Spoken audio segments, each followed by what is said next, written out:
what we're about to hear, what we're about to receive, and what we're about to listen to is that one and only divine truth that gives us the root knowledge of self, the supreme knowledge of God and the devil. And that is none other than the life-giving, life-saving, life-transforming teachings of the Most Honorable Elijah Muhammad. All praise is due to Allah. No other religious, scientific, scholarly dissertation or exegesis contains the essentials, the spiritual ingredients, the mathematically precise truth that the body of knowledge the Honorable Elijah Muhammad brought to us. And guess what? Directly from the mouth, the mind, and the spirit of Allah God. Today, the best instrument, the purest vessel, the most powerful representative of that message and body of knowledge is none other than the greatest helper, the most magnificent aider, the elite assistant, the supreme student and national representative of the Honorable Elijah Muhammad, the Honorable Minister Louis Farrakhan. However, there are 7 continents, 195 countries, and an estimated 50,000 cities all over the planet needing the divine truth coming from Minister Farrakhan. There's no way that he could be everywhere, every place on earth, at any particular moment in time. So just as a wise ruler appoints ambassadors, a wise captain selects and designates qualified lieutenants, a wise king or queen has representatives, messengers, and spokespersons, so does the man of God have specially qualified student ministers. Today, we will not be presenting to you an average ambassador of truth. We will not disappoint you with some lightweight wannabe speaker and presenter. We are not bringing a rookie player on the liberation team. We didn't invite you today to hear a scared-to-death storefront preacher or reverend. But today, we have one of the top stars in the ministry class of the Nation of Islam. We have coming before you an electrifying representative of the Honorable Minister Louis Farrakhan, one who travels all over the globe illuminating the minds of our people. This brother is a spiritual energizer, a dynamic, intellectually gifted, and spiritually proficient Islamic evangelist.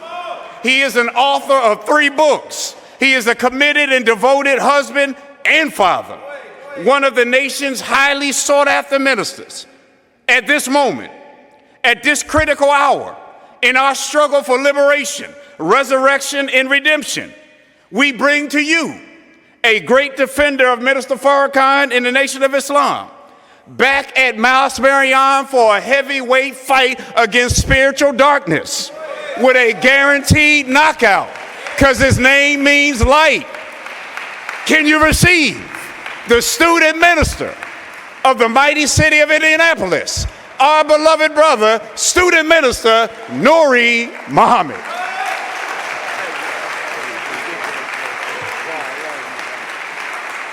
Assalamu alaikum. Please be seated. I started looking around trying to figure out who he was going to bring on. And they nudged me and said, "That's you." I said, "Oh, man." Well, thank you, Brother Shaheed, for that ridiculous introduction. In the most holy name of Allah, the Beneficent, the Merciful, I bear witness that there is no God but Allah, and I bear witness that Muhammad most certainly is his messenger. We are eternally grateful to that one wise, the true, and the living God, from saying from his own mouth, as it was recorded by Malachi in chapter 3, verse 6, God said, "I am the Lord, I changeth not." That means that God has a certain methodology, that the pattern of God is consistent. And his pattern says that anytime a people are found in a mess, he raises a messenger to clean up that mess. Anytime a people are in problems, a prophet comes to solve those problems. Whenever people start warring with themselves, God raises a warner to stop that war. Whenever there is a crisis, then Christ is. Don't tell me that Moses could be sent to a people that were slaves. Don't tell me Noah could be sent to a people that were fighting and killing each other. Don't tell me Lot was sent to a people who had become freaks of nature. Don't tell me Muhammad came to a people that had lost respect for their women and were intoxicated all the time.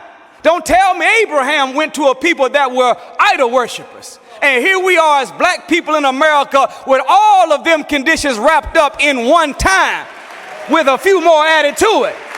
And God wouldn't raise one for us. So, like all of those people in the past, they all put in an application to the Lord of the worlds for divine intervention. The application came from their prayers and from their supplications and from their songs of struggle. Well, we too, as black people in America, we put our application into the Lord of the worlds for divine intervention. And when Allah looked at our condition, He said, I'm going to do a little something special for you all because you all are in a condition like no other people have ever been in before. So I'm not going to send you a messenger, warner, or a prophet. I'm going to come and seek and save you myself. And we bear witness that He came in the person of Master Father Muhammad. All praises are due to Allah. And when He came and looked on our condition, He said, I got to do a little something a little bit more than normal for you, because normally when a people fall from the pinnacle of power and success, the methodology is God sends a messenger, raises up a messenger, and then after the message is delivered, destruction follows thereafter. But we thank Allah that He recognized that the hell we suffered in North America was so great and grievous that we needed a little bit extra. So He didn't just bring a messenger, He came Himself, raised a messenger, but even after the message was delivered by the message, He didn't give us one, He gave us two. And He raised up one in this modern dispensation of time. The man that has been anointed by Allah to teach and to guide the world back to the straight path of God. That man that I'm talking about is the Honorable Minister Louis Farrakhan. It is in their holy and righteous names, my brothers, my sisters, that I greet you in the greeting words of peace of Assalamu alaikum. Before I begin, I want to extend the love and greetings of Assalamu alaikum from the Honorable Minister Louis Farrakhan.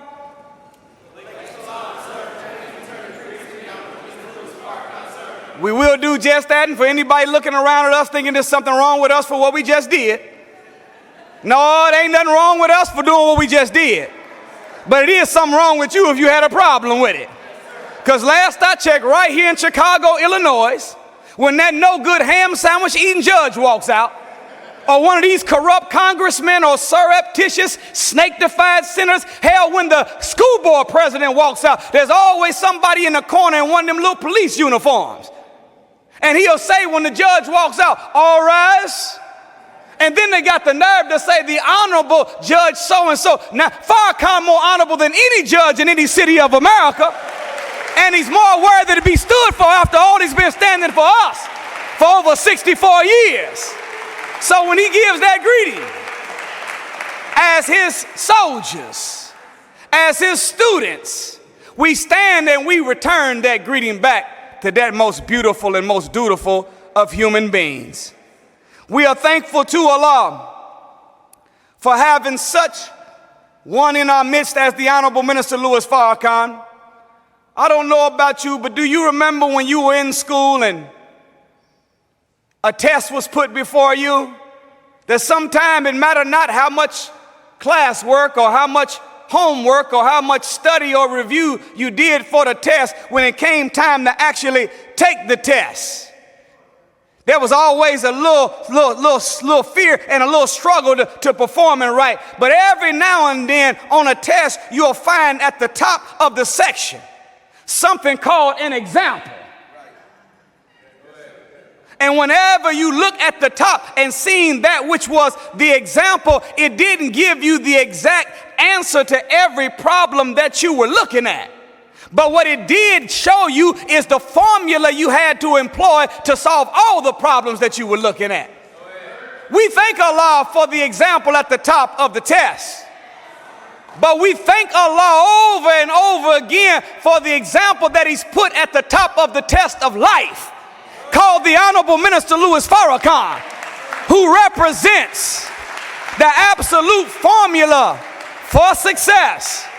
He's the embodiment of unconditional love plus unshakable faith, multiplied by divine focus and extraordinary effort.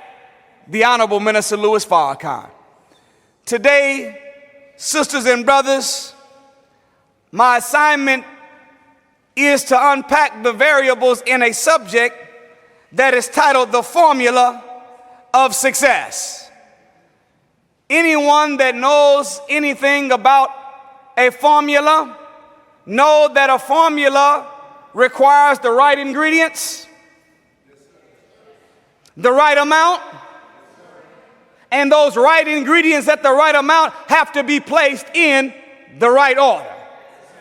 Another word for formula is recipe. And you know when you're cooking, you can't just have the right, when you're cooking, when you're supposed to be cooking. Let me tell you something, brothers and sisters. When a man is in love with a woman, her needs become his goals. And when a woman is in love with a man, she becomes a food scientist that studies the function and purpose of her man, and then goes into the kitchen using it as a laboratory to figure out the appropriate raw material she needs to put together in an organized recipe to give that man the appropriate amount of carbohydrates, fiber, amino acids, and protein that is necessary to be able to make that man strong enough to wake up the next day ready to conquer the known world. And any sister that is not just a cook or chef, but is a food scientist, you know whenever you are working out the formula for a meal or the recipe for a meal, they'll tell you, put your dry ingredients in this bowl. Come on, sisters, help me out now. And you know, the black man, he cooks too. We just rebellious with the recipe. Whenever you know, when you cooking, the ego can't get in the way. But when the black man show, you know, the black man don't like asking for no directions. When he driving, don't like following no instructions on putting stuff together. I got this. And when we look at the recipe, it say, well, what's the difference? Just put all of it together. But you know that when you're formulating a recipe, that they'll tell you, put your dry ingredients in this bowl. Put your wet ingredients in this bowl. Stir the wet ingredients and then pour slowly. Yeah, come on, sisters, help me out. You know you can't just have the right ingredients. You can't just have the right amount. If you want a formula of success in preparing a meal, you also have to have them put in the right order. Did you know that the same ingredients that is in a chicken egg is also in snake venom? The only difference is the renegotiation of 1 or 2 molecules of the exact same ingredient. Now, wisdom says, if you wake up in the morning trying to get your baby off to school, wisdom says, you know what? Today I'm going, you don't say, I'm going to go ahead and make my baby a snake venom omelet to get him going today. Just because it's made of the same ingredients, but it's not the same amount, it don't have the same effect. Did you know that water is hydrogen and oxygen? It's called H. Okay, some of us remember. It's called H, which means there are 2 molecules of hydrogen and 1 molecule of oxygen. And when you put the hydrogen and the oxygen with 2 molecules being hydrogen and only 1 oxygen, you have water. But guess what? Ammonia is also made of hydrogen and oxygen. If you take the H2 and add one more molecule to the O, making it H2O2, the same thing that produced water now produces ammonia. If you take it and produce just one molecule of hydrogen and no molecules of oxygen, then you end up turning the same water into ammonia or peroxide. Does that make sense? So the right ingredients are important, but the right amount in the right order is also important. In this subject called the recipe for success, there's a message that was delivered by the Honorable Minister Louis Farrakhan titled The Will of God on October 26, 1986. Did y'all hear what I just said? Did I say 1986? 33 years ago.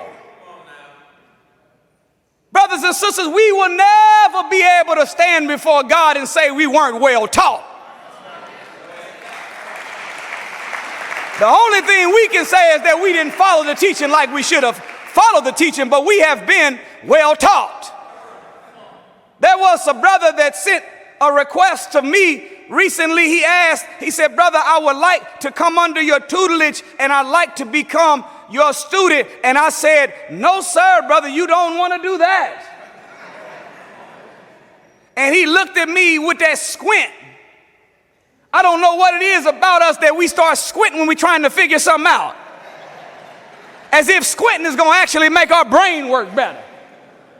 But he squinted and looked at me and said, I don't understand. I said, brother, let me tell you something. If you like anything I have to say, you will absolutely love what my teacher has to say. I'm not out here in the field trying to teach nobody nothing. My goal in life is to master the art of bearing witness. I do not want anyone to become a student of me. I want you to pull up your desk right next to my desk, and let's both of us look at the divine teacher God has raised for us in the person of the Honorable Minister Louis Farrakhan. You get what you get, I get what I get, and then we bring it together and we've got what we both got, and let's go out here and save the planet. We'll never be able to say we were not well taught. In this message, 33 years ago delivered, when I was in the 7th grade, Lord have mercy. The minister says these words: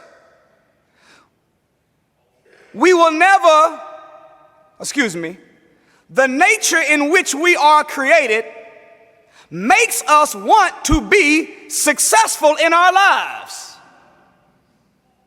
It is not natural to want to fail.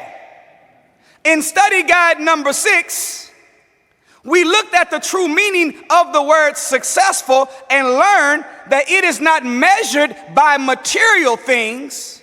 In the eyes of Allah, God, we are not successful unless we have mastered the forces that keep us from Him. Y'all got your seatbelt on? But check this out. The minister goes on to say, the acquisition of material things automatically comes to one who has cultivated and developed him or herself through belief and application of principles of faith. It is the principles that Allah God uses to measure our success, not the results. Then he leaves a special note. He says this: in the law of success, the Caucasian is not mentioned as an obstacle. He is not mentioned as one that is consequential. It is true, black man and black woman, that we live in America on a real life monopoly board. Yes, we do. Anybody that ever played Monopoly know that before you ever start the game, you come to the game with an inheritance. Okay, y'all never played Monopoly. You get them 2 500s, those 2 $100 bills. Help me out now. You get them 450s and them 620s and them 510s, 5s and 1s, and then you roll the dice. And on the game of Monopoly, when you move around the board, you're left with two options. Either one, you rent when somebody else owns it, or two, you buy it if nobody has purchased it. Is that the truth?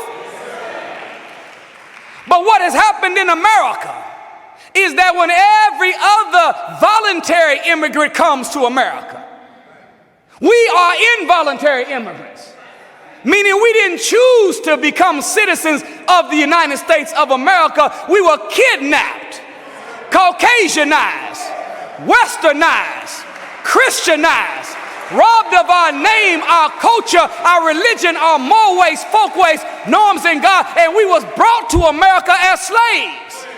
We were involuntary immigrants. But all the other immigrants, whenever they come, they got startup capital.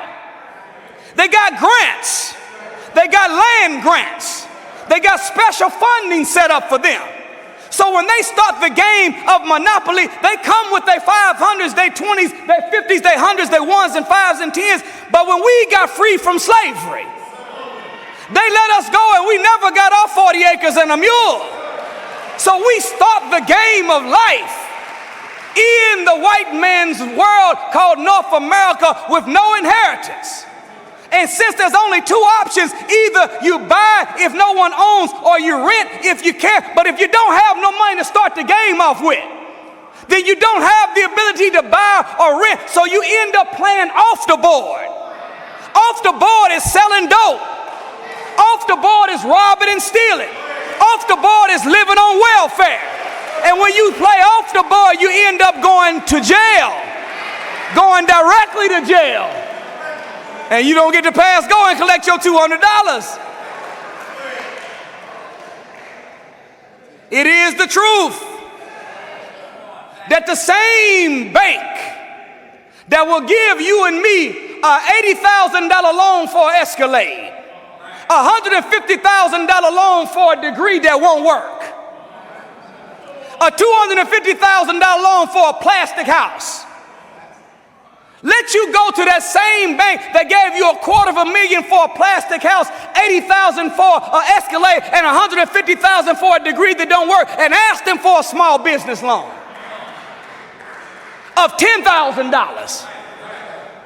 Why is it that you are willing to fund my car, fund this house, and fund this degree, but you won't finance me and open in my business for myself?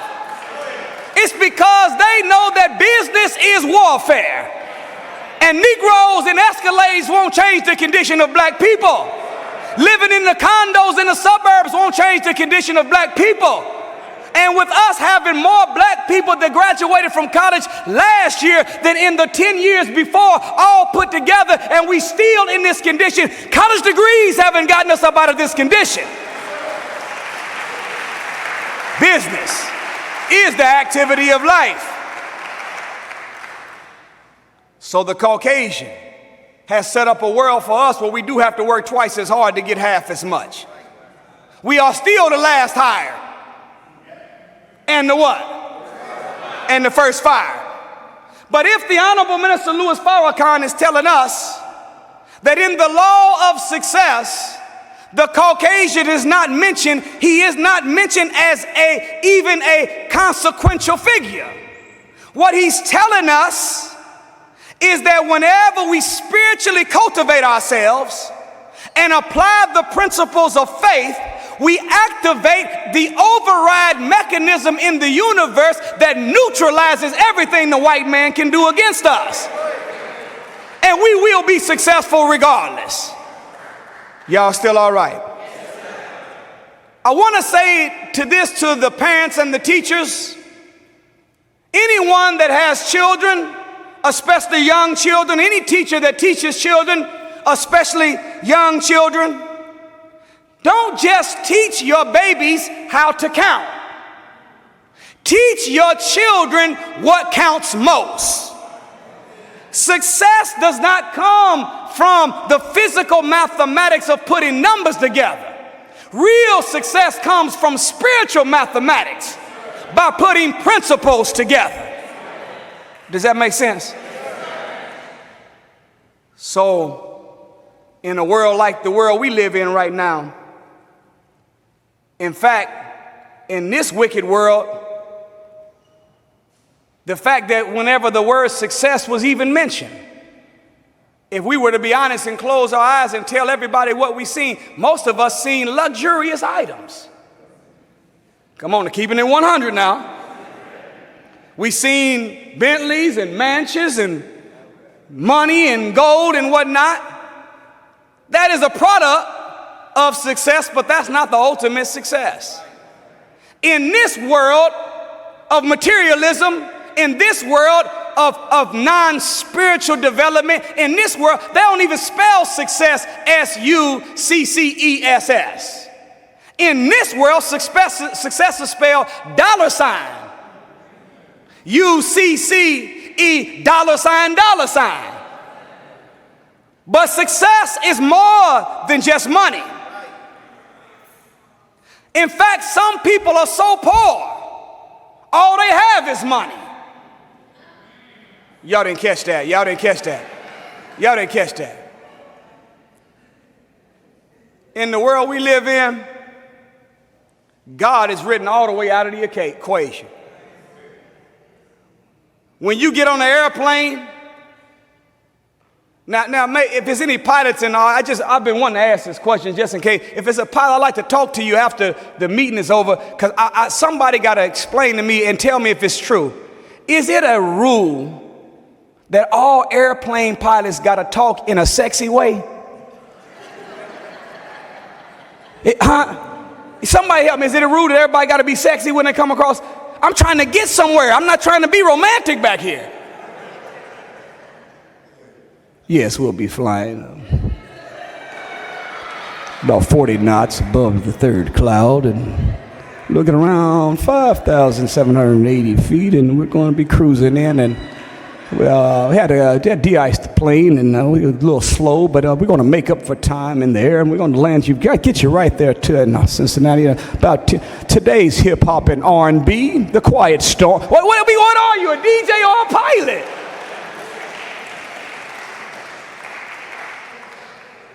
But you notice, when you're on the plane, the pilot don't ever say God willing. You don't hear no inshallah. They don't tell everybody before we take off, I'd like for everybody to please bow their heads. Here we are getting ready to get into a mechanical metal bird. And it's 700 of us, and we getting ready to be 3 miles up in the atmosphere, going from one city to another at 512 miles per hour. Surely this is an inshallah moment. Surely this is a time to call on the Lord. But they don't call on God. They say we'll be landing, and then they'll tell you the exact minute, 10:38 p.m. And even whenever they go to outer space, you watch the NASA liftoff. Now you getting ready to go. You getting bust through the ceiling of gravity. You getting ready to go out into Mars. And the people on it going to be gone for a year and a half, and you're going to be in a metal contraption in the atmosphere where there is no gravity.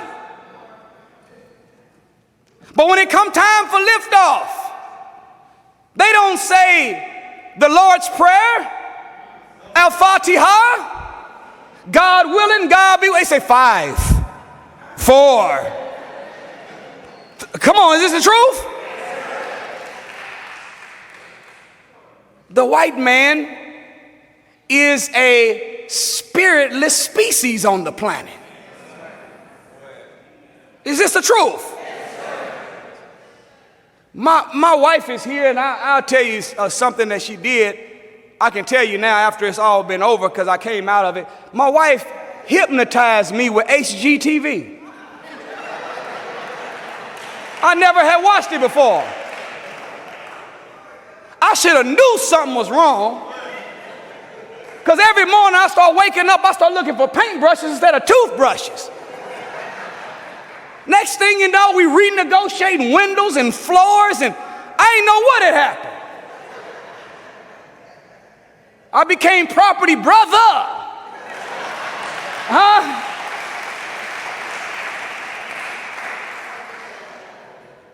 But when you see black people walk into their new homes, and when white people get their new renovated homes, it's two different responses. When black people come in, they say, oh my God, thank you, Lord, thank you, God, thank you, Jesus. What a blessing. But when white people come to see their new house, and I do have to admit that even though I did get hypnotized, I was mad as hell watching HGTV. Here I am trying to navigate through poverty, and I see this man, here this man is 28 years old, he's a teacher's assistant. His wife is a part-time music coach, and she's 27, and whenever they ask you, so what is your budget for your new home? These little young crackers got the nerve to say, well, we don't want to go anything past 800,000. I said, 800,000? How you get that kind of money this young? But white people have something we don't have. They have something called generational wealth.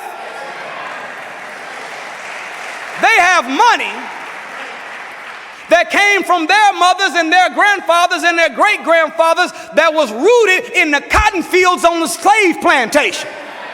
They had us working from can't see morning to can't see night, 24 hours a day shifts, and we didn't get paid a dime, and they were trading cotton, which then was what oil is now. So they're supposed to have some money like that. But whenever white people walked into their new fixer-uppers, wasn't talking about it's a blessing in Jesus and the Lord and God and thank you to the Lord. No, they say, oh my word. Holy cow. Even whenever we get awards, you see the difference. You watch black people get an award. And even so, most of the time the award for the song ain't a good song now.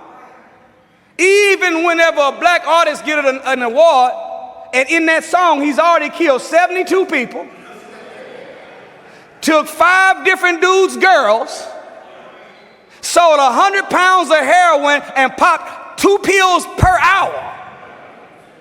After all that killing and dope dealing, dope selling, and stealing somebody's woman, before I say anything, I like to thank my Lord and Savior Jesus Christ, for without him would none of this be possible. Am I telling the truth? But turn on the Country Music Awards. Let Garth Brooks and one of them come up here. Yeah, hello guys, hello. I like to thank my manager. I'd like to thank my drummer, Ricky. You've been there for me from the beginning. Love you, man.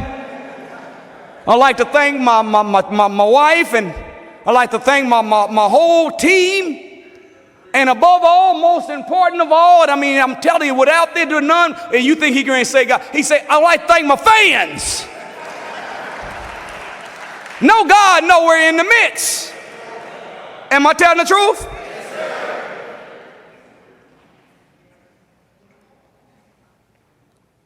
we are spiritual people by nature. Success is not the outside only. Success is the inside and the outside. Y'all still all right? Yes, in Islam, before we come to prayer, there is something called the adhan.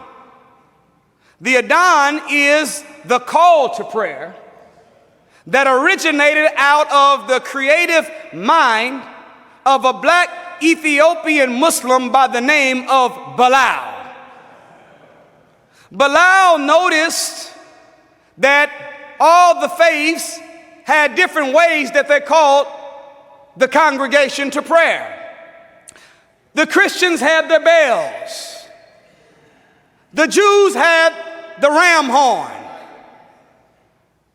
Bilal said, well, wait a minute. If man is considered to be the supreme creation, and under our authority, subservient to us, is the fish of the sea, the fowl of the air, everything within the heavens and everything within the earth. Surely the human voice would trump the voice of a horn.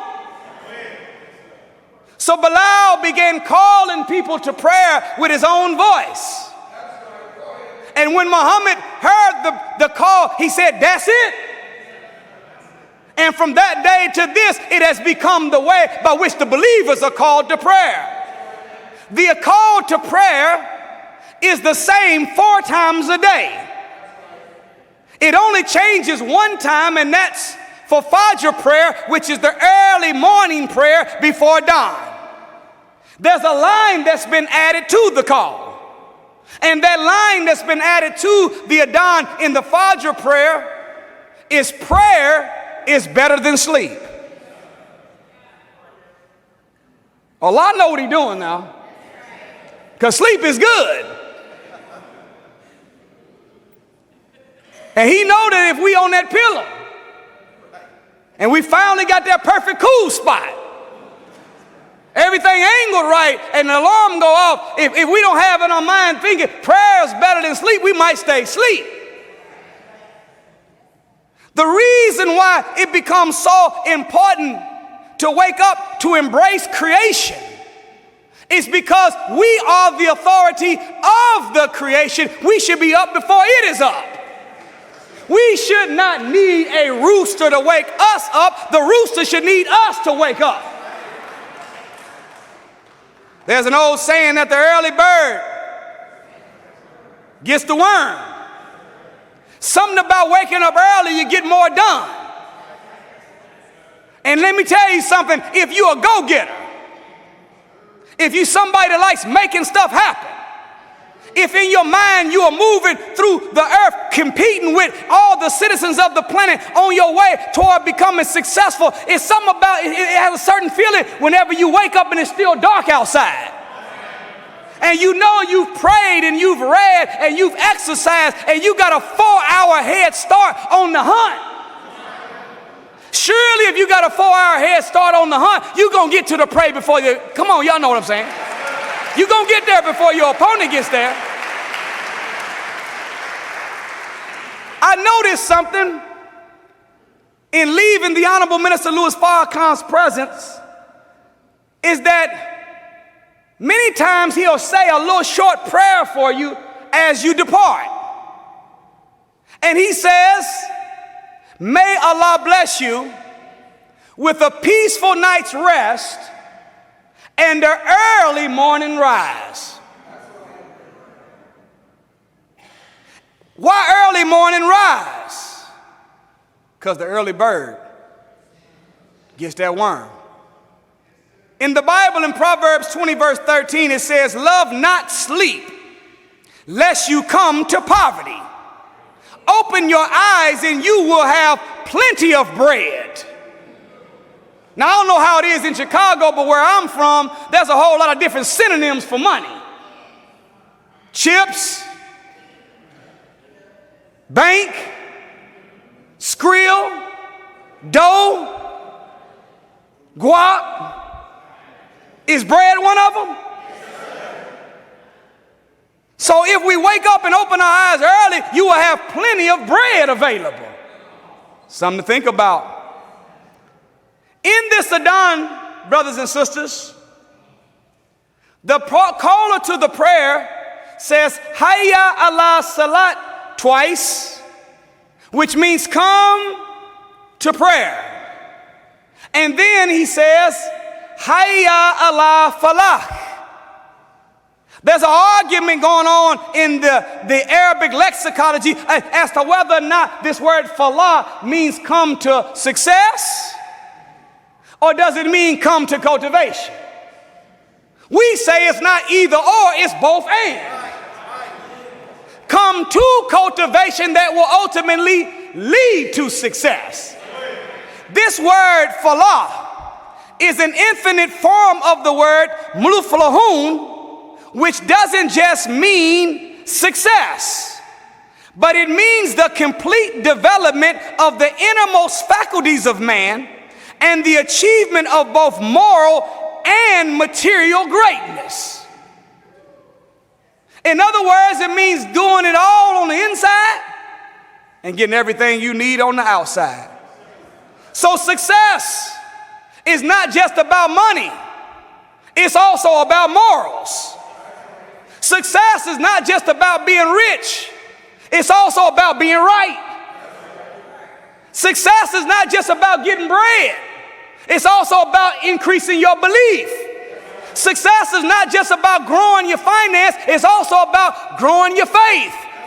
Success is not about having a whole lot of dollar in your life, it's about having a whole lot of Allah in your life too.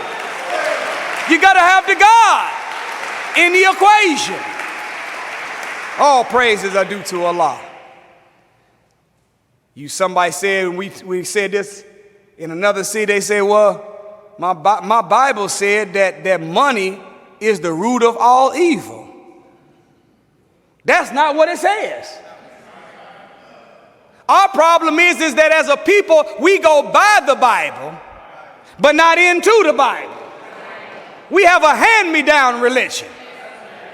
We got a religion based upon a few quotes of the Reverend. We know John 3:16 and the chorus for 9 church songs and say we got enough. However, the original text in that verse does not say money is the root of all evil. It says the love of money is the root of all evil. The master teacher among us, the Honorable Minister Louis Farrakhan, said that if you take the word love and live and put them next to each other, they're the same word, they just have different vowels. If you take the O out of love and put it where the I is in live, live becomes love. And if you take the I out of live and put it where the O is in love, love will become live. Whenever the love of money being the root of all, it means when you start living for money. When everything you do is about money, it's when your mindset is that I'll do anything for money. Be careful when somebody tells you that money is everything. Because whoever tells you that money is everything will normally do anything to get it. You got to watch that kind of person. You got to watch them. Money is a good servant, but it's a horrible master. By any means necessary. That's not a quote from God. That is a quote from El-Hajj Malik El-Shabazz, which is the version of Malcolm X after he left the most honorable Elijah Muhammad. That by any means necessary with the beard, by any means necessary with the rifle at the side of the window. That is not the Malcolm X that you have grown to know and to love. By any means necessary, that means that you'll do wrong to get it. That means you'll steal to get it. That means you'll rob or you'll rape or you'll kill to get it. That's not the code of God. The code of God is by any means in accord with the will of God. I will engage in that activity to achieve my objective. All praises are due to Allah. Do you know the Honorable Minister Louis Farrakhan, in a study guide number 8 called Building the Will, makes this revolutionary statement about us and our relationship with money? He says, it was never in Allah, God's intention, that we experience poverty. We're born to be rich. Okay, I only have 4 people that agree with that.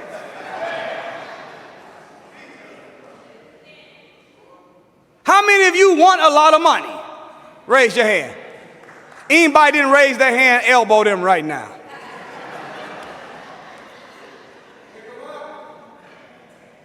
Tell you something, anybody tell you that they don't want a whole lot of money, you better be careful around them because they'll lie about some other stuff too.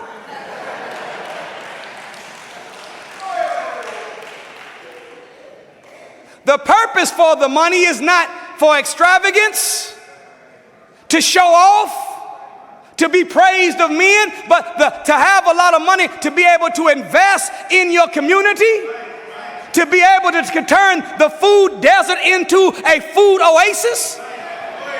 To have a lot of money, which means that you can start businesses that can provide our people with jobs that they can make gainful employment. That's the purpose of having a lot of money. It ain't the money that's the problem, it's what you do with the money. All praise are due to Allah. In this book, Quran, the chief attribute of Allah is a word called Rab, R-A-A-B, which means Lord. When you look in the Bible, every time you read about God, you'll read about different other words used to describe the supreme being, but there is no other word in the Bible that replaces God more than Lord. What does Lord mean? According to the Arabic word Rab, Lord means the creator of a thing, the sustainer and the nurturer of the thing, and the evolver of that thing stage by stage until it reaches perfection. Not until it reaches mediocre, not until it reaches average, not until it reaches good, but until it reaches, is there anything in the universe perfect but God? So if we were born in the world and God created us, yes, he did. Mama and daddy might not have planned us to come into existence.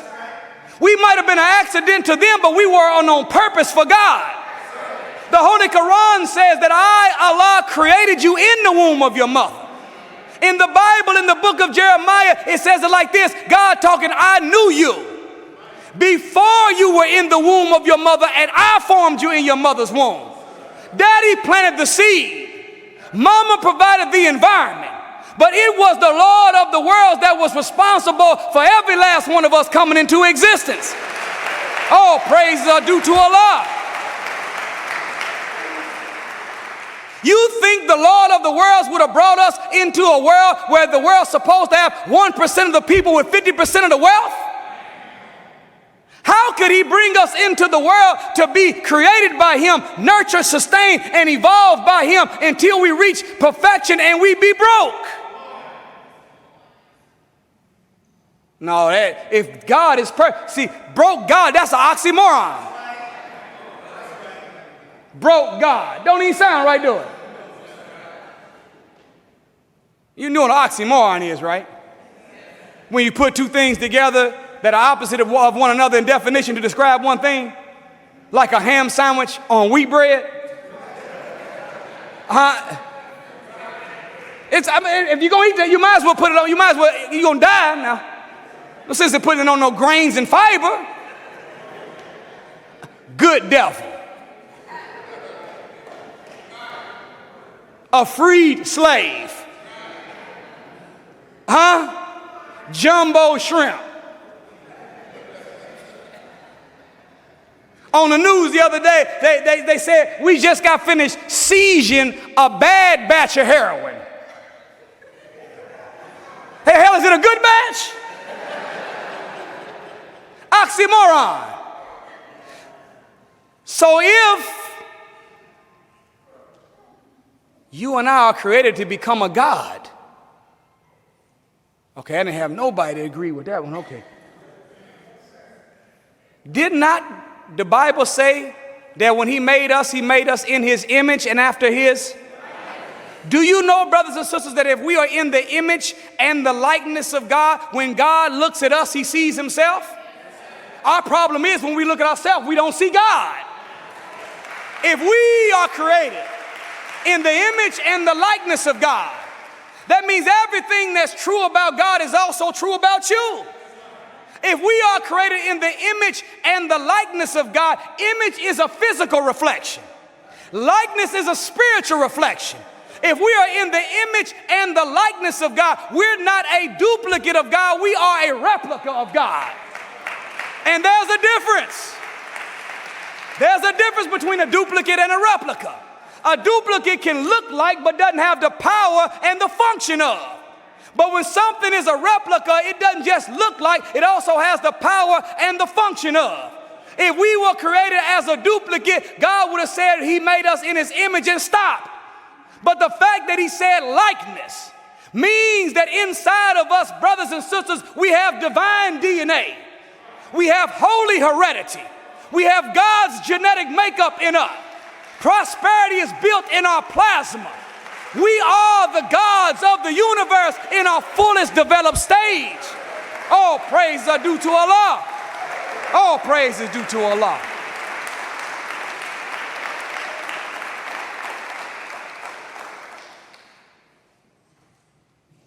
So,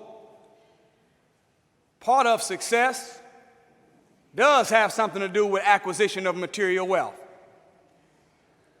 Let me say, look, I'm not saying that money is everything, but it is right up there with oxygen. Y'all didn't catch that. In Ecclesiastes 10:19, it says, a feast is made for laughter, and wine maketh one merry, but money answereth all things. Truth is, money is a major stat of life. It's not the main stat, but it's one of the major stats. It may not be points, but it's definitely rebounds or assists. Might not be quite touchdowns, but it is a fourth down, 10 to 12 yard gain, getting us a new first down. It's up there.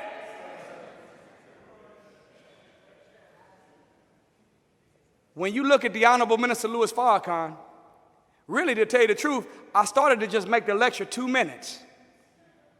I started to say the formula of success is the word and the way of the Honorable Minister Louis Farrakhan. Thank you for listening. I greet you in peace.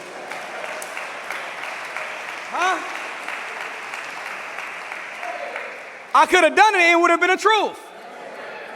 This is a man that demonstrates unconditional love, unshakable faith, extraordinary effort, divine focus. There has never been another Farrakhan in the world before. He is the greatest teacher that the world has ever seen of any truth. All praises are due to Allah.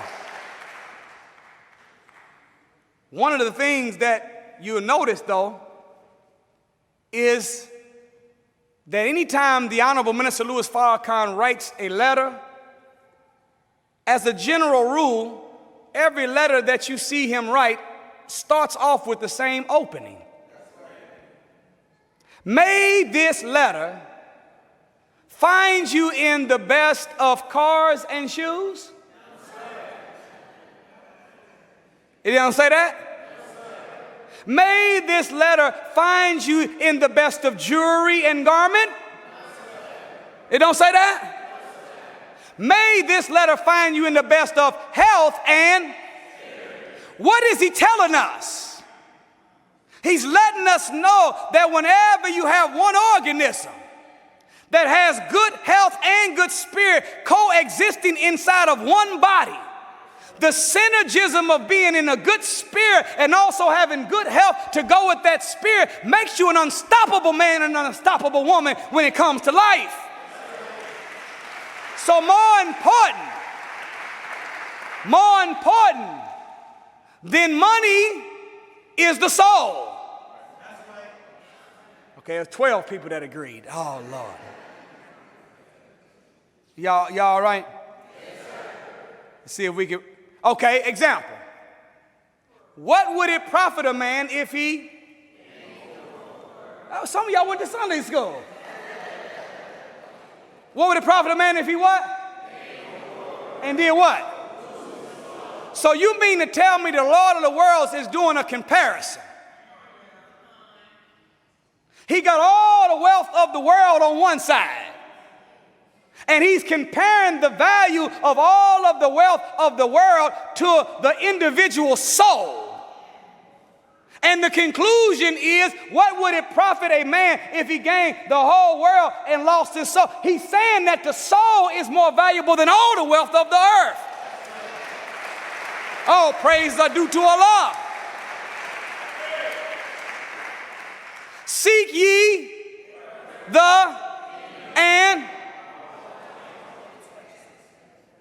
Seek ye what? So the soul becomes most important. The kingdom of God and righteousness becomes most important. But notice he didn't say seek ye only. He said seek ye first. That means there can be some second seekings, maybe some third seekings. But the first thing that should be looked after, cultivated, first thing that must be maintained, fed, and properly nourished has to be the soul. All praise is due to Allah. Seek ye first the what? And what happens? All the what? But most of us got that bass backward. Y'all didn't catch that. We've been seeking things first. And then we start trying to get the soul watered.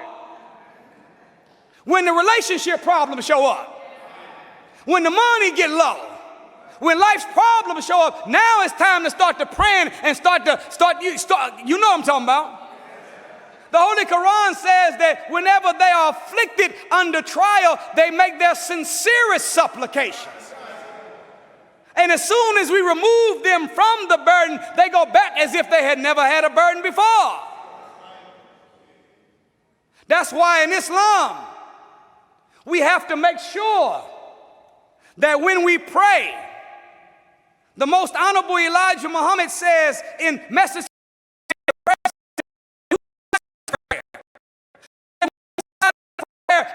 Thanksgiving, and the other side is petitioning.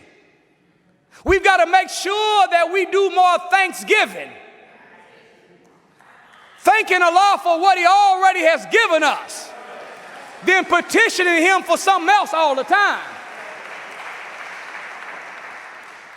Because in the Muslim prayer, whenever we are in the sitting position, we ask Allah, help me to stay steadfast in my prayers and also my children. Well, what if the God starts doing an inventory and say, okay, they asked me to help them be steadfast in their prayers, but the only time they are steadfast in their prayers is when they're under trial and affliction.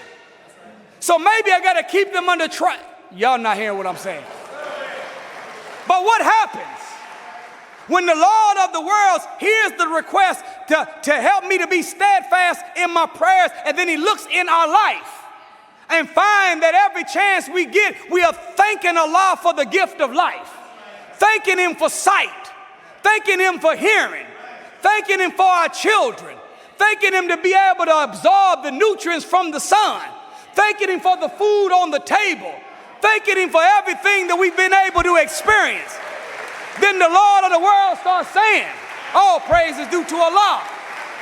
This is the kind of believer that is steadfast in the prayer whenever good happens to them, when blessings come their way. So let me keep them coming. Make sense?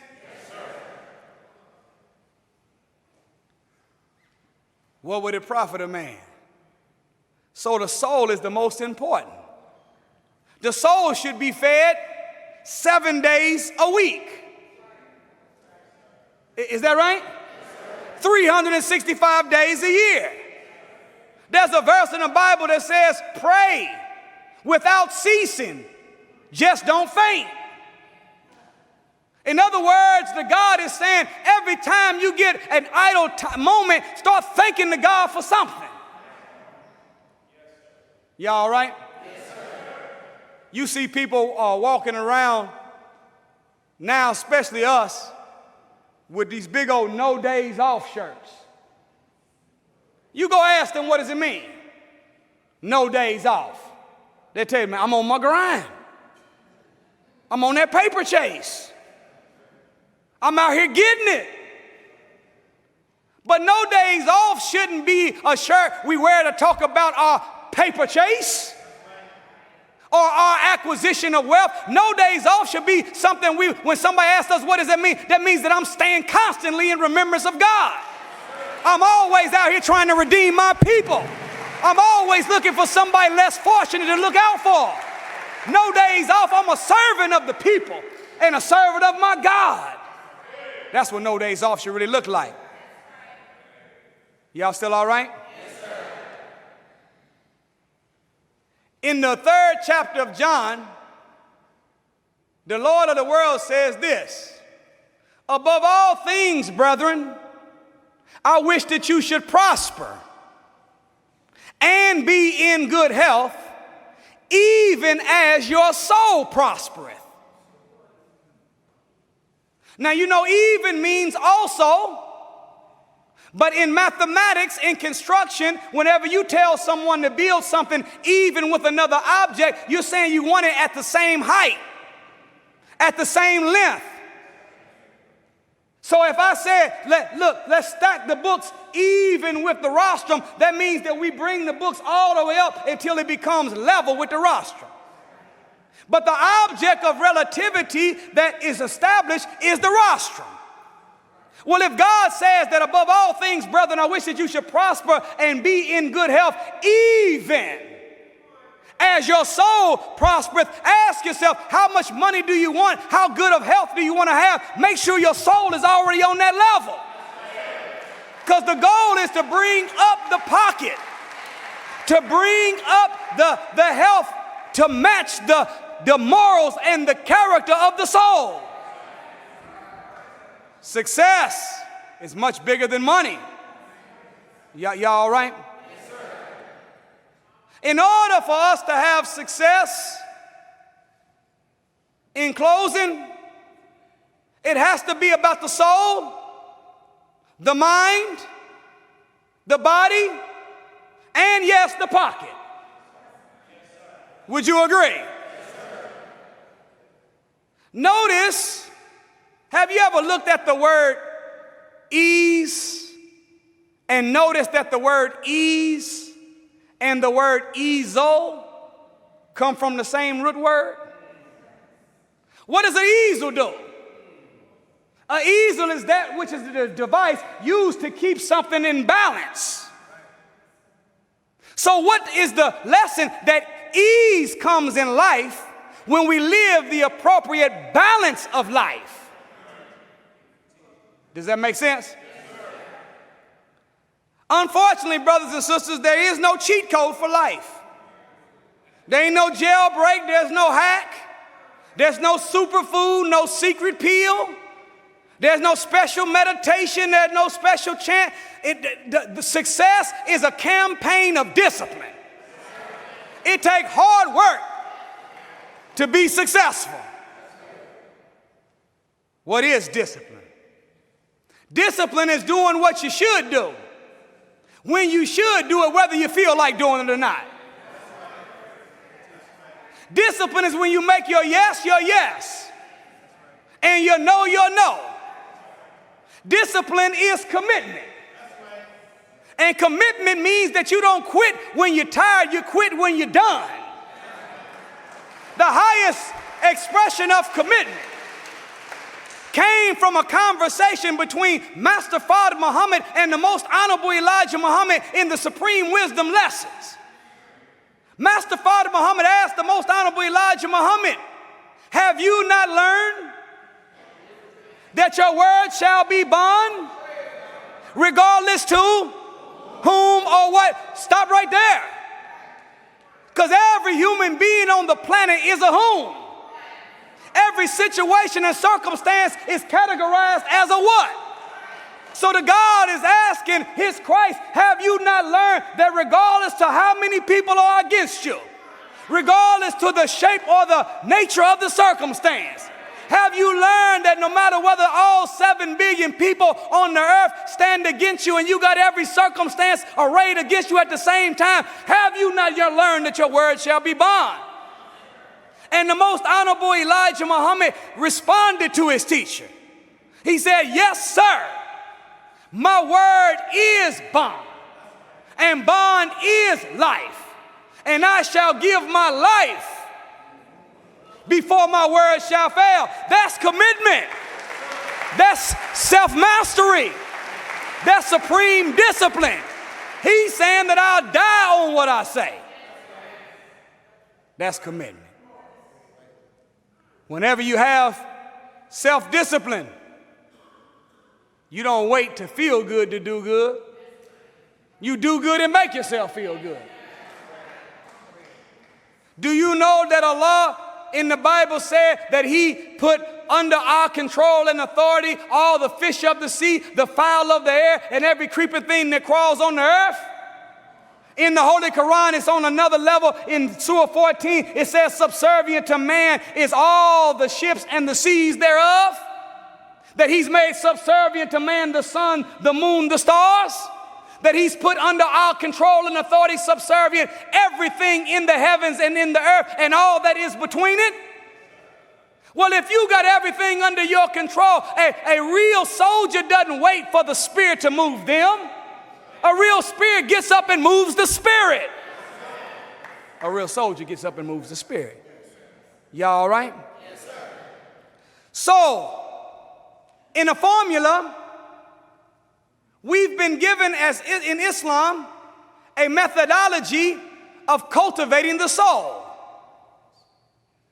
In Islam, we pray 5 times a day.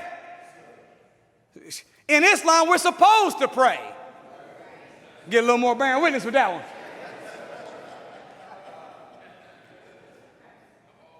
Do you know that if we made all of our 5 daily prayers, it would only take 35 minutes to complete all of them? Here the God gave us 24 hours. And He's asking us to just give Him 35 minutes of remembrance. And don't even worry about it. You don't have to give me all 35 at one time. I'll break it up into 5 parts. Boy, that's mercy.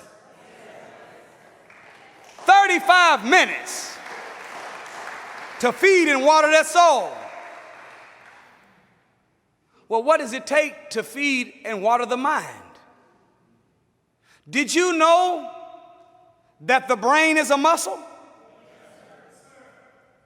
Which means that as a muscle, it functions under the logic that all other muscles function under. Every muscle in the body has an appropriate exercise of resistance that is designed to make that muscle stronger. Is this the truth? When you want the bicep muscle to be made strong, what do? Curls. Is that right? When you want to get your triceps right, you do what? Push downs. When you want to get your chest muscles strong, when you want them to get size and strength, what do? A press. When you're working on your quads or your legs, the appropriate exercise for the quads or the legs is the what? It's squats. Is that right? When you want your back to be strong, you do what? Pull downs. Well, the same way that curls strengthen the bicep, squats strengthen the legs, press strengthens the chest, push down strengthens the triceps. The brain muscle is made strong by reading and studying the truth. The more we read, reading is the appropriate exercise of mental resistance that makes the brain strong.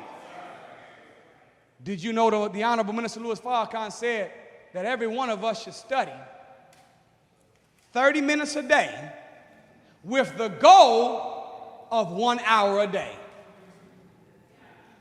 Y'all not hearing me? See, what is it that causes stress in life? It's problems that are unsolved. Is that right? When you really break it down, all hell is an environment full of unsolved problems. Y'all ain't catching that. But heaven is an environment where you got the solution for all the problems in that environment. The most honorable Elijah Muhammad said, poverty is not lack of money, poverty is lack of know-how. Y'all not hearing me? You know, listen to me, brothers. Don't stop listening to Reverend Pork Chop and Bishop Hogmaw. You are not getting ready to die and go nowhere to heaven or to hell. There is no hell underneath the ground, and there is no devil down there that's going to burn you forever. If hell is down underneath the ground as they said that it was, and there was a devil down there, And according to the Bible, it's 7 times hotter than the sun. Did you know the sun is 93 million miles away, burning at 14,072 degrees? And 93 million miles away, it's catching trees on fire in California as we speak? But you telling me I got a hell that's inside the center of the earth, and the earth is 7,926 miles in diameter, so hell's 4,000 miles away, burning at 7 times hotter than the sun, which means it's over 98,000 degrees, and we ain't burned up yet? No, ain't no heaven out there. You say, but I was always told that he's gone forth to prepare a place for me, that where he is, I might be also. Yeah, he was talking about a level of existence. He's talking about a plane of knowledge, wisdom, and understanding. He wasn't talking about some special spot in the clouds somewhere. Oh, okay, y'all still don't. Okay, how did he get out there, Jesus? Did he go to heaven on a cloud? They say his mode of transportation was a cloud, is that right? Yes, sir. And it says that he shall return in like manner. If you go on the NASA website, the average speed of lower clouds is 6 to 10 miles per hour, and the higher clouds is 30 to 100 miles per hour. So the average speed, y'all see where I'm going with this? Do y'all see where I'm going with this? The average speed of a cloud is 60 miles per hour. If Jesus is on his way to heaven, and heaven is beyond this galaxy, and the tip of the galaxy, the last planet in the galaxy, is Pluto. And Pluto is 4,600,000,000 miles away from the sun. And since we're 93 million miles away from the sun, it makes Pluto, what's the math? 140 million and 104, what is it? 1,460,000,000. Oh, y'all understand what I'm saying? We fall. We real fall. That means that if Jesus is on a cloud and he's going an average of 60 miles per hour, in order for him to get from Earth to Pluto, it would take him approximately 8,569 years. Problem is, he's only been gone for 2,000. So hell, he ain't even made to Mars yet. Come on now. No, brothers and sisters, the most honorable Elijah Muhammad said, heaven and hell is not a place. He said heaven and hell are a state of mind. Heaven and hell is a state of being. Heaven and hell is a condition of life. Whenever a baby's born, you're in an emotional heaven. But when someone you love dies, you're in an emotional hell. Someone that's paralyzed from the neck down is in a physical hell. But one manifests in full athletic abilities in a physical heaven. Someone that can't provide food, clothing, and shelter for their young, they are in a financial hell. But if anything you see, you can say be, and it is, because you got enough money, you're in a financial heaven. If you can't read or write, you're in a mental hell. But when you got knowledge, wisdom, and understanding, you're in a mental heaven. We've been knowing heaven and hell wasn't no place. We just got taken to the land of make-believe by a preacher. When that air was off during the summertime, you say, man, it's hot as hell in here. And when that heat was off in the wintertime, another opposite extreme, you say, man, it's cold as hell in here. You see somebody all messed up and disfigured in the face, say, man, look, he ugly as hell. He ain't dead, he alive, but he ugly as hell. Somebody come to borrow some money from you and you don't have none, you reach in your pocket and say, look, man, I'm broke as hell right now. You ain't died and went nowhere. Let me tell you something. If you think you're going to die and go somewhere, you crazy as hell. We better work hard to secure something sound on the ground while we still around. Success. Success. So, the Honorable Minister Louis Farrakhan said for mental success, to make the brain muscle strong, the appropriate amount formula of reading or studying is 1 hour a day. Did you know right now that there are 14.7 pounds of atmospheric pressure per square inch of your human body? Which means that that's a lot of pressure on us at one time. But because we have access to do something called exhaling, we can push out more air than the atmospheric pressure is putting on us. So we operate and move as if no pressure is on us. What the Honorable Minister Louis Farrakhan is saying, that we live in a time right now that has more mental stress than ever in the history of the world. So there's a lot of stress and pressure on the mind. But if you want to have enough inspiration, that whenever you let your expiration off of what you know in your head, if you wanted to be able to balance the pressure from the atmosphere, you need 1 hour a day of study. And if you put in 1 hour a day in study, no matter how much devil comes from out there, you got more God in you than devil out there. No matter how much falsehood comes from out there, you got more truth than falsehood out there. Does that make sense? Yes, sir. So 1 hour a day. Man, so we got prayer, study, 35 plus what? 1 hour. That's it. Well, the Honorable Minister Louis Farrakhan said that a sound mind lives in a sound body. Are y'all all right? Yes, sir. And before we begin, you will not have a sound body eating the Popeye's chicken sandwich, nor the one from Chick-fil-A. Do you know we ought to be ashamed of ourselves? Do you know the Axis Marketing Group did a study to see how much free advertisement black people gave Popeye's chicken? And by us going back and forth arguing over which white man chicken sandwich is better than the other white man chicken sandwich, we gave Popeye's chicken $23.35 million worth of free advertisement. Man, I wish we would do that for Salam Bakery. I wish we do that for Respect for Life Bookstore. I wish we do that for some black-owned, black-operated businesses in our community. Ain't neither one of them good for you. You see again, security. It's getting sensitive now. Go look on the website. On the Popeye's chicken website, there are 40 ingredients in that chicken sandwich. I said 40.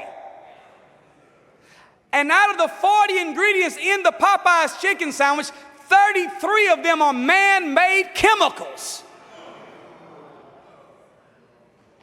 Go and look on the Chick-fil-A website.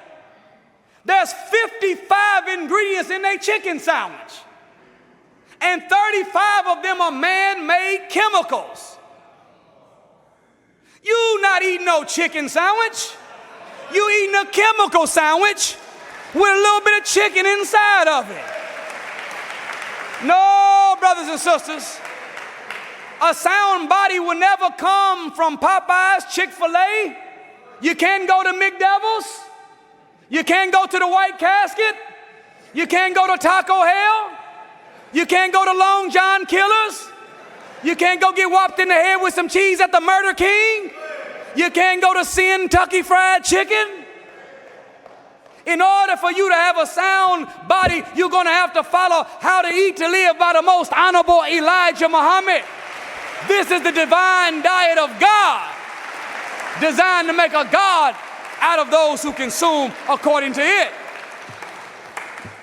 The principle, foundation of how to eat to live is eating one meal a day.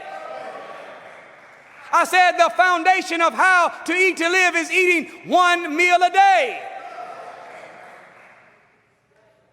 There was a brother the other day and he was admiring my stomach because it was considered to be flat according to him. But I know what you know not. But according to him, he said, man, you looking good. I said, all praise is due to Allah for the most honorable Elijah Muhammad. How to eat to live? He said, yeah, I've been on how to eat to live too. I said, yes, sir. My brother, you been on how to eat to live? He said, yes, sir. I said, 1 meal a day? Because I'm be honest with you. He had something that needs to be submitted to the new ICD 9-5 book that determines diseases and conditions. It should be a new condition in there called the Dunlap disease, which is when your belly Dunlapped over your belly.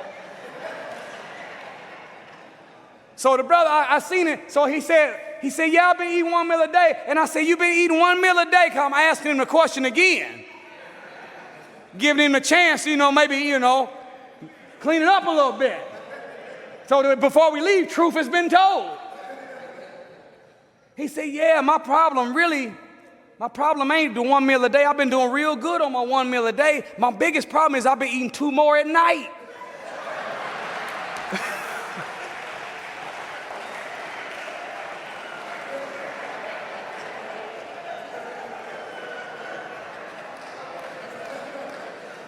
Oh, God. Well, hey, the minister said deceptive intelligence, rationalizing disobedience is the self-grafting of devil himself. God. No, 1 meal every 24 hours. Are y'all all right? Did you know, brothers and sisters, that how to eat to live, eating 1 meal a day, and when mastering that, going to eating 1 meal every other day, and then when mastering that, going to eat 1 meal and fast in 3 days, which means that you'll eat the most 2 times a week. See, somebody said, but you need a certain amount of protein and amino acids, and you got to have all your nutrients and vitamins. How many nutrients and vitamins do you need if you can live off of eating 2 meals a week?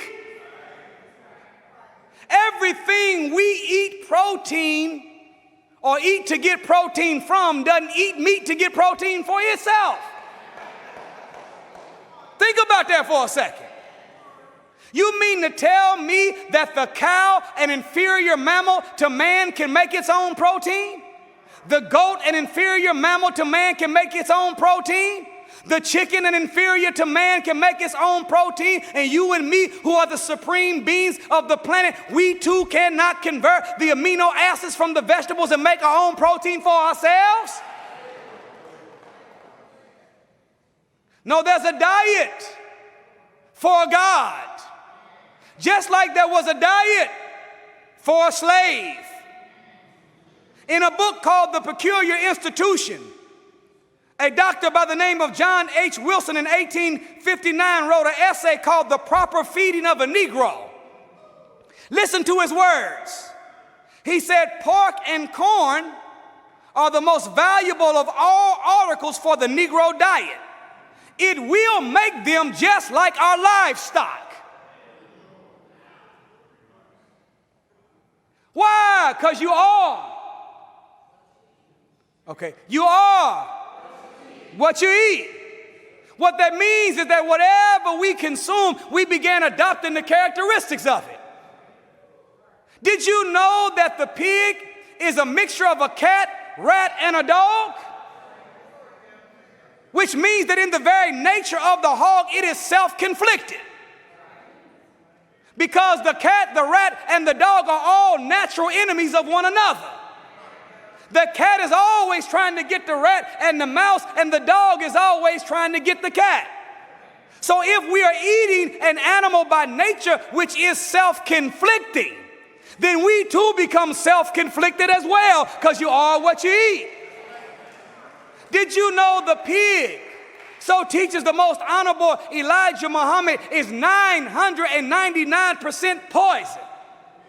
It has inside of its flesh a microscopic maggot called a trichina worm. There's 100,000 trichina worms for every 1/10 of an inch of pig flesh. And if you cook it, they don't die. Whenever the heat is on the pig's flesh, the worm balls up into a protective shell where it can withstand the heat while the heat is on. It opens back up later on. Once those worms open back up in your stomach, they start eating your digestive fluids. Start going into the spine, eating away at the membranes in the spine. Work their way into the brain and start eating the brain cells. Wait a minute, if it's eating our digestive fluids, membranes in the spine, eating our brain cells, eating our eye tissue, are we eating pork or is pork eating us? Sound like the pig doing a better job eating us. And once it eats the brain cells, it sounds our mental power. So pig became a food for a slave. Give them some calories for plantation work. But now, while they're getting energy for plantation work, they're getting dumber and dumber, making it easier for them to be made a slave. Did you know that whenever they have a racehorse, they don't feed it the same way they do a domesticated horse? If someone has a fight dog, they don't feed the fight dog the same way they feed the dog that's at the house. Is this the truth? Yes, sir. Did you know that there really is no difference between the queen bee and the other female bees in a hive? The only thing different about the queen bee is that one of them was selected to receive royal jelly implants into the larva stage while that female bee was developing. And because the royal jelly is a higher quality food than what the other bees are eating, then the queen bee becomes 3 to 4 times the size of the regular bees, is smarter than the regular bees, and lives a lot longer. I wonder what will happen if the queen of the planet Earth start eating a high quality diet too. I wonder what would happen. So if gods eat a slave diet, a god can become a slave. But if the slaves go back to the diet of God, then we the slaves can become a god again. So you got 1 hour of study, 35 minutes of prayer. Eat to live doesn't take no time. In fact, it saves you time and money. But in addition to eat to live, in order to make a sound body, you can't just govern what goes in the mouth. We also have to engage in exercise. The Honorable Minister Louis Farrakhan said that each one of us should exercise 30 minutes a day. Now, you know, you got everybody to do different training. They tell you what to do. No, you got to run if you really want to get your metabolism. No, bro, you got to start getting on that bike. I'm telling you, the bike is. No, you got to buy. No, you see the elliptical machine, no impact, just rotate. No, walk to. Whatever you like doing. Whatever you can do to get your heart rate up for 30 minutes and you can keep it like that, get doing it. But if the mathematics of developing the mind, the body, the soul, is all combined together to come up to 2 hours and 5 minutes a day. That leaves the other 22 hours where we can be out working to make money for ourselves. And more importantly, in the field, working to free our people and snatch them from the clutches of Satan's grip. We can do it, brothers and sisters. So I say, that if you want to follow the formula of success, leave Mos Maryam with your mind made up that I'm walking out with the Farrakhan state of mind. What is the Farrakhan state of mind? The Farrakhan state of mind is unconditional love plus unshakable faith multiplied by divine focus and extraordinary effort. And if we do that, we will be of the successful ones. Thank you for listening. I greet you in peace. Assalamu alaikum. All praise is due to Allah. All praise is due to Allah. Takbir. Allahu Akbar. Takbir. Allahu Akbar. Takbir. Allahu Akbar.